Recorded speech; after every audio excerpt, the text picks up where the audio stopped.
तमन्ना राजवंशी भद्रपुर मेरो घर हो। अनि त्यहाँदेखि ट्रिटमेन्ट गर्न म इन्डिया धेरै ठाउँ धाएँ होइन। धाउँदा मेरो नेगेटिभ। तपाईँ नेपालमा कहाँबाट छ बहिनी? भद्रपुर। हजुर। तेरो बिहा भएर कति वर्ष भयो? 6 वर्ष भयो। तेरो उमेर अहिले कति छ?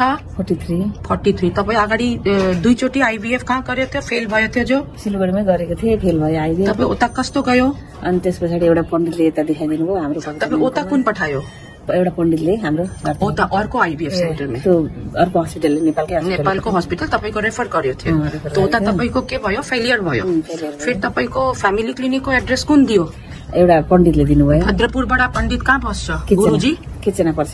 कहाँ? किचना। त के भन्यो त तपाईँले? अनि किचनाबाट पण्डितले सिधा कविता मन्त्रीकोमा जानु, अनि त्यहाँ तिमीलाई राम्रो हुन्छ भन्नुभयो। अनि त्यहाँदेखि सिधै यता आएँ। यता आएर मलाई अहिले तेरो के फर्स्ट टाइम आइभीएफ गरेर कन्सिभ भयो?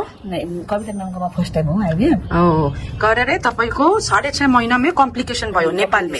पानी निकल्न थाल्यो, जिसको हामीहरू इङ्ग्लिसमा भन्छ PROM, premature rupture of membrane. त्यो टाइम तपाईँ BMC मा गयो थियो, के भयो उता? त्यहाँ त तुरन्त सिजर गर्नुपर्छ, एउटा आमाले बचाउन सकिन्छ या नानीले बचाउन सकिन्छ भन्यो। यस्तो भन्यो? ओके, तब तपाईँ यता फोन लगायो? सिस्टर के भन्यो? अनि म्यामले तुरन्त आउनु भन्नु, उहाँले रिस्क लिनुभयो। अनि म अहिले त उसको पछाडि तपाईँको हामीहरू 20 दिन और टान्यो, टानीने मेच्योर्ड बनायो। अहिले तपाईँको के भयो? के नानी भयो? छोरा भयो। आज बिहाको 6-7 साल पछाडि तपाईँको छोरा भयो। तपाईँको नेपालको मान्छे जिसको नानी छैन उसको लागि के मेसेज दिनु चाहिन्छ? जति निसन्तान दम्पतिहरू छ नि सबैजनाले चाहिँ कविता मन्त्री म्यामकोमा आउनु भन्छु। यताको रिजल्ट कस्तो छ भन्नु? 10% रिजल्ट छ म्यामकोमा। आज 100% रिजल्ट छ हैन? आज तपाईँ एक साथी पठायो थियो, थाहा छ? त्यसको पनि ट्विन्स बस्यो, गीता माया। त्यो कहाँबाट थियो? त्यो मेरो घरको नजिकै थियो। त्यो भद्रपुरबाटै थियो। उसको कतिचोटि आइभीएफ गर्यो थियो? कहाँ गर्यो थियो? पहिला 3 चोटि फेल भएको। नेपालमै। नेपालमा कहाँ? काठमाडौँमा। और यता आएर फर्स्ट टाइम सक्सेस भएर जिमिलो नानी बस्यो।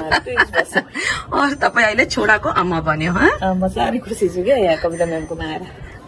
Thank you, Tamanna. You are from Bhadrapur, okay? Yes. Thank you so much. May God bless you and your son.